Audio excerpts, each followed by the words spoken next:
आप एक शेर पर लाखों रुपया दे दो, ये जायज, लाखों रुपया। मगर इतने नालायक लोग हैं कि 500 के 4-5 नोट नीचे और 10-10 रुपया के 1000 नोट ऊपर, और ऐसे ऐसे करके देंगे, और जहां 500 के नोट तक आया तो वापस रोक लेंगे।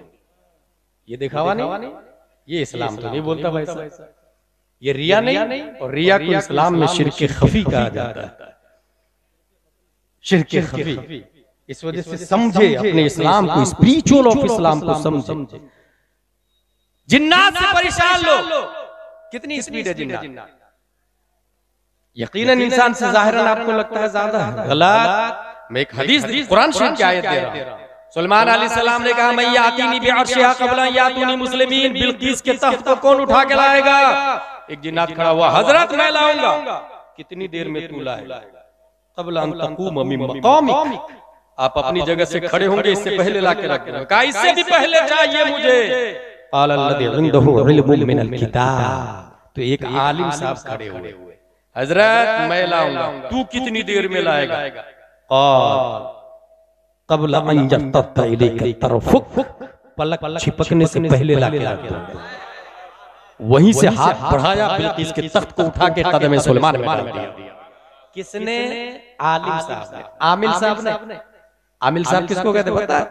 मेरे पास 4 जिन्नात, 5 मुवक्किल। हाँ देखा मैंने, मेरा मुवक्किल चेक करके आया है, तुम्हारे घर पे ऐसा ऐसा हो रहा। मुवक्किल, पहली बात तो लफ्ज़ी सही नहीं, मुवक्किल लफ्ज़ मुअक्कल होता है। दूसरी बात, अक्कल युअक्किलु तौकील से मुअक्कल इसमें मफूल है। मैं ये बताना चाह रहा हूँ कि ये जो बोलते हैं ना मेरे पास मुअक्कल है 4-5, उसमें 99% झूठ बोल रहे हैं, 99%। इसकी जिंदा दलील, बेटा बाप के अंदर में नहीं रहता है तो जिन्नात इंसान के अंदर में इजीली रहेगा? इतना आसान समझ रहे हैं?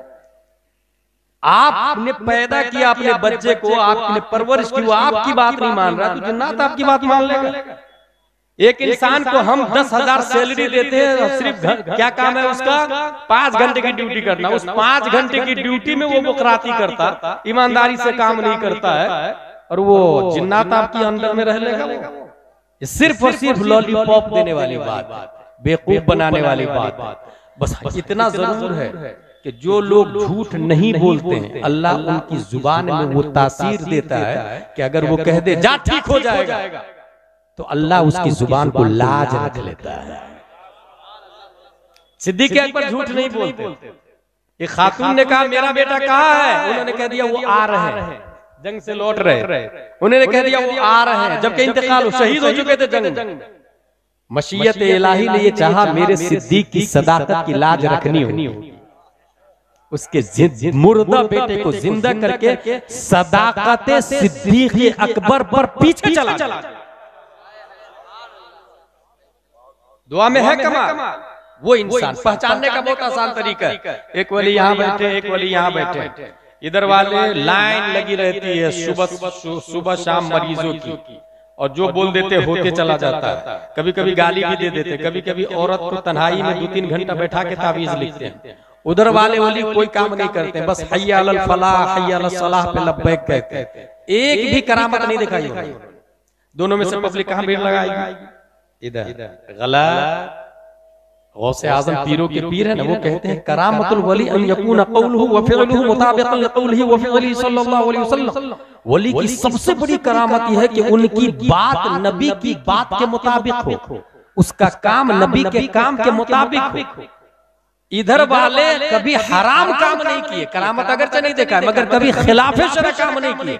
खिलाफे शरअ काम न करना एक वली की सबसे बड़ी करामत मानी जाती है, सबसे बड़ी करामत मानी। गालिबन बायज़ीद बुस्तामी की बात है, उनके पास कोई गया मुरीद होने के लिए और 3-4 दिन के बाद वापस आने लगा। कहा क्यों आए थे? बोले मुरीद होने के लिए। बोले क्या हुआ? बोले कोई करामत नहीं देखी मैंने। कहा खिलाफे सुन्नत कोई काम देखा तुमने? एक भी काम खिलाफे सुन्नत देखा तुमने? तो सुन्नत के मुताबिक जिंदगी गुजारना ये असल करामत है। इसलिए भीड़ वहां नहीं लगाने जिधर लोग लगा रहे हैं। उलमा जिसकी तायद करते हैं, ये ज़हन में रखिएगा, उलमा जिसकी तायद करते हैं। मुफ्ती आज़म हिंद भी ताबीज देते थे, मैंने पढ़ा, बहुत ज्यादा ताबीज देते। एक औरत आ गई, हजरत मेरे घर में बारिश में पानी चूता रहता, उसका ताबीज दीजिए ना। बारिश में घर मेरा चूता रहता है, पानी बहुत गिरता है, उसका ताबीज दीजिए। मुफ्ती आजम हिंद थे, 3 ताबीज गई वो और उनसे कहा गया वो घर के ऊपर रख देना, घर पे रख दिया उन्होंने। जब से घर की छत को ताबीज से निस्बत हुई, उसके बाद बरसों मूसलाधार बारिश होती रही, घर के अंदर पानी का एक कतरा भी नहीं आता था। वो मुफ्ती आजम हिंद थे। उनकी सदाकत का ये हाल था कि मुंबई से गालिबन नासिक से आ रहे थे, ताहिर भाई 4 व्हीलर से आ रहे थे, एक जगह मस्जिद में रुके कज़ाए हाजत के लिए, वापस फिर चल दिए वहां से। 40-50 किलोमीटर दूर जाने के बाद कहा हाजत है, मुझे पानी है। कहा हाँ हुजूर है ना पानी। बोले कहाँ? बोले ये पानी। कहाँ से लाया? बोले वो फला मस्जिद के हौज से भरा था। बोले हौज का पानी तो उस मस्जिद के नमाजियों के लिए था, तुमने मेरे लिए कैसे भर लिया? चलो गाड़ी पलटा। 50 किलोमीटर रिटर्न जाके गाड़ी वापस किए, वो एक बोतल पानी हौज में डाल के वापस आए। इसको कहते तकवा, इसको कहते वली। इसीलिए ताजुल शरिया ने कहा ना, मुत्तकी बनकर दिखाए इस जमाने में कोई एक मेरे मुफ्ती आजम का तकवा छोड़कर। जो बाबा 1 रुपया नहीं हजारों रुपया का घोटाला कर रहा, उसके पास पब्लिक लाइन लगा के खड़ी। और ऐसा इंसान जो पानी हौज का वो कोई ना कोई जायज की सूरत निकाली जा सकती थी, वो मुफ्ती आजम थे, मगर उनका तकवा था। वो पानी वापस करवाए भाई, वापस करवाए। कभी लोग उनको पैसा देते और पैसा मिल जाता, नजराने का भी और चंदे का भी, तो कहते थे दाखिल खारिज का मजमुआ खारिज होता है। चंदे का पैसा और मेरा जाती पैसा, तो ये दोनों अल्लाह का पैसा हो गया। अपना पैसा में भी अगर मदरसे का पैसा मिल जाता तो मदरसे में डाल देते थे, ताकि 1 रुपया भी शक वाला मेरे पास न रहे। 1 रुपया भी शक को शुबह वाला। आपने वो नहीं सुना? अगर आपके पास 1 करोड़ रुपया मिल जाए, कोई नहीं देख रहा है, क्या करेंगे आप? धीरे से घोटाला करेंगे। कोई पूछेगा भी 1 करोड़ मेरा था, चुपचाप साइलेंट रहेंगे। मगर एक ऐसा भी आदमी गुजरा, उसको भूख बहुत ज्यादा लगी और खाने का कुछ मिल नहीं रहा था, रोटी भी नहीं, चावल भी नहीं, कितने घंटों से भूखे हैं। एक एप्पल मिल गया, उन्होंने खा लिया। खाने के बाद ख्याल आया कि यार ये तो हराम हो गया, चलो ये एप्पल वाले को ढूंढता हूँ। एप्पल वालों को ढूंढते ढूंढते ढूंढते मिल गया। भाई मैंने आपका एप्पल खा लिया, मुझे माफ कर दीजिए। कहा ना, मेरी बेटी है अंधी लंगड़ी लूली, उसे कबूल कर तब माफ करूंगा। ये वाक्य सुना होगा। उसने ये सोचा आई हैव 2 ऑप्शन, अगर अंधी लंगड़ी लूली को लेता हूं तो जन्नत में जाऊंगा, एप्पल की माफी मिल जाएगी, और अगर नहीं लेता हूं तो दोज़ख में जाऊंगा। और ये जो दुनिया 60-70 साल की, ये टेम्परेरी है, तो इस दुनिया की खातिर मैं जहन्नम को क्यों लूं? लाओ मैं इसकी अंधी बेटी को कबूल कर लेता हूं। कबूल है, कबूल है, कबूल है, शादी हो गई। अब ये भी सुना होगा आपने अपने इमाम साहब से, वो अंधी इसलिए थी कि कभी गैर महरमी को नहीं देखा। लंगड़ी इसलिए थी कि कभी उसने अपने कदम से गुनाह नहीं किया। वो लूली इसलिए थी कि हाथों से कभी खिलाफे शरअ काम नहीं किया। वो गूंगी इसलिए थी कि कभी किसी को गाली ही नहीं दी। इतनी अच्छी खातून थी, शादी हो गई। अब ना बच्चा पैदा हुआ तब ना उसको गौसे आजम कहा जाता है। इसका मतलब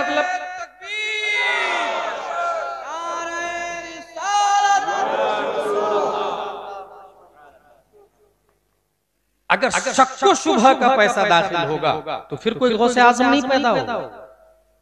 हराम का पैसा बदन में दाखिल होगा, फिर कोई गौसे आजम नहीं पैदा होगा। इसलिए मेरे भाई,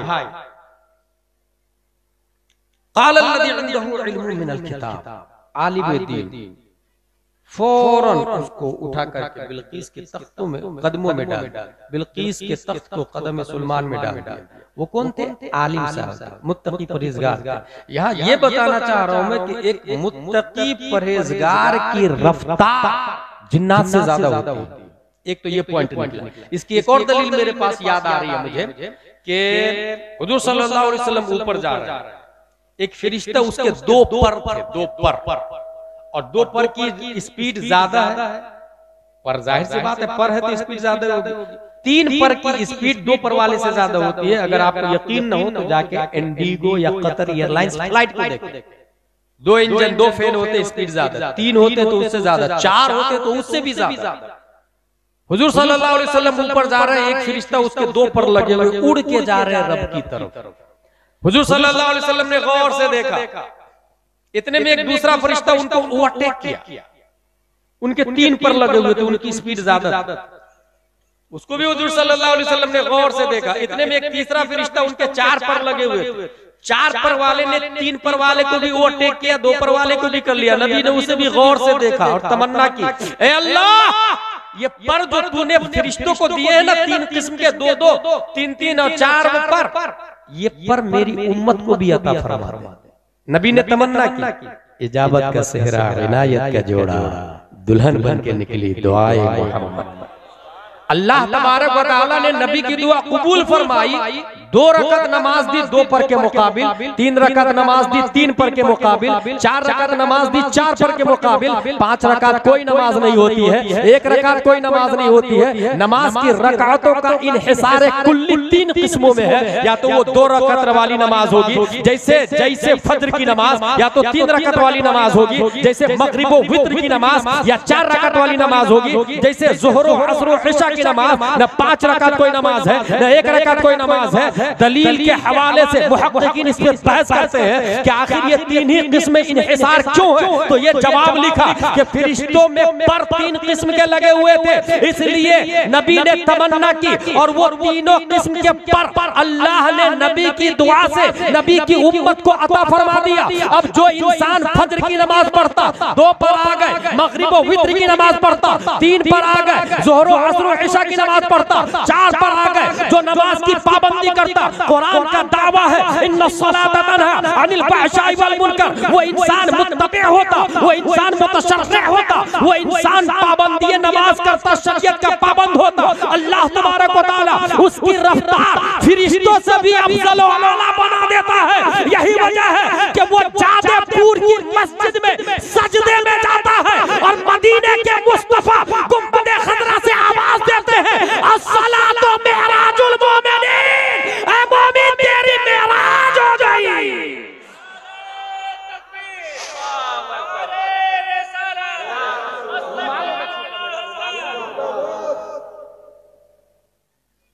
इसका मतलब यह हुआ कि नमाज को हमने इबादत के लिए समझा, टेक्नोलॉजी में लिया ही नहीं उसको, मशीनरी में लिया ही नहीं उसको, दुनिया के एतबार से समझा ही नहीं उसको।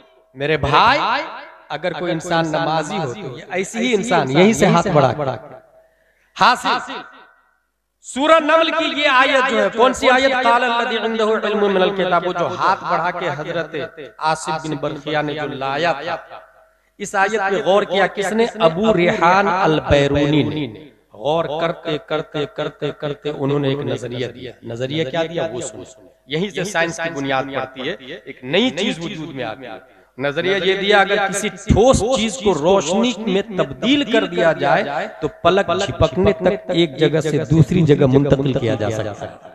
यही कॉन्सेप्ट से रेडियो बना, वजूद टेलीफोन इसी कॉन्सेप्ट से बना, रेडियो का वजूद इसी कॉन्सेप्ट से बना। ये जो हम मोबाइल देख रहे हैं ये इसी का नजर, इसी का नतीजा है, इसी की फरा हासिल। ये हमारी कुरान शरीफ की, कुरान शरीफ ऐसी हजारों दलीलें मैं आपको दे सकता हूँ कि खल्लाक़े दो आलम ने कुरान मुक़द्दस के अंदर दुनिया की तमाम तर चीजें, खुद कुरान का दावा है ना, नज़्ज़लना अलैकल किताब तिब्यान लिकुल्लि शै, हमने कुरान मुक़द्दस में किसी चीज को नहीं छोड़ा। बस करना क्या है? हमें करना ये है, नून वल कलम वमा यस्तुरून, कलम को लेना है, यस्तुरून को लेना है, लिखना है, पढ़ना है। और लिखने पढ़ने से सिर्फ यही मुराद नहीं कि कागज कलम लेके, अगर कोई टेक्नोलॉजी में लिखता है तो वो भी इसी में दाखिल है। मोबाइल से लिखता है, अच्छी बात है, तो वो भी इसी में दाखिल है। मोबाइल में कोई मैसेज आया, धड़ाक से इंसान फॉरवर्ड करता है, बहुत अच्छा मैसेज आया। कुछ इतने नालायक हैं कि गाने फॉरवर्ड करते हैं, गंदी चीजें फॉरवर्ड करते हैं। भाई साहब, बगैर तहकीक के अच्छी बात भी फॉरवर्ड करना जायज नहीं, चे जाए कि गलत बात। कुरान शरीफ में आया, इदा जाकुम फासिकुम बिनबइन फतबय्यनु, ऐसा आदमी जो नमाज पढ़ता, रोजा रखता, ज़कात देता, हज करता, बस कभी कभी झूठ बोल देता सरेआम, उसको इस्लाम की नजर में फासिक कहा जाता है। उसकी बात भी बगैर तहकीक के शरीयत में मोतबर नहीं। उसको यूं भी समझे, एक इंसान है जो 5 वक्त की नमाज पढ़ता है मगर दाढ़ी नहीं रखता, उसने देखा चांद, जाके काजी को बोलेगा मैंने चांद देखा, उसकी गवाही नहीं मानी जाएगी। रियल में चांद निकला तब भी नहीं मानी जाएगी। उसके लिए हुक्म है कि तू अकेले रोजा रख, लेकिन गवाही दारुल कज़ा में नहीं मानी जाएगी। ये इस्लाम का नियम। क्योंकि जब तू अल्लाह की बात नहीं मान रहा, दाढ़ी कटा रहा, तो बंदों के हक में भी हक तलफी कर सकता है। हासिल ये कि जब नमाजी है, सब कुछ है, उसकी बात बगैर तहकीक के नहीं मानी जाएगी। फिर मोबाइल की बात बराबर फॉरवर्ड करना, मोबाइल से दीन सीखना। आपको पता नहीं उसमें जाकिर नायक भी आता, इंजीनियर मिर्जा भी आता, तस्लीमा नसरीन भी आती। इस्लामी दुश्मन इतने मीडिया पर लगे हुए हैं, कब इस्लाम को डैमेज कर दिया जाएगा और आप सीख लेंगे और आपको पता ही नहीं चलेगा।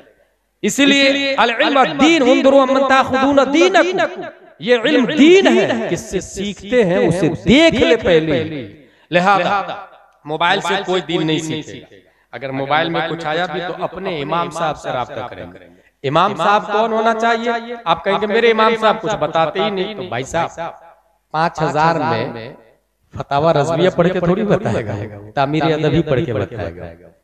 आप नाजरा का इमाम रखेंगे 5000 वाला, तो कहां से आप सोचेंगे बुखारी और मुस्लिम का तर्जुमा करके? उसके लिए 50,000 वाला इमाम साहब ला, 50,000 आलिम लेकर के। और आलिम कहां मिलेंगे?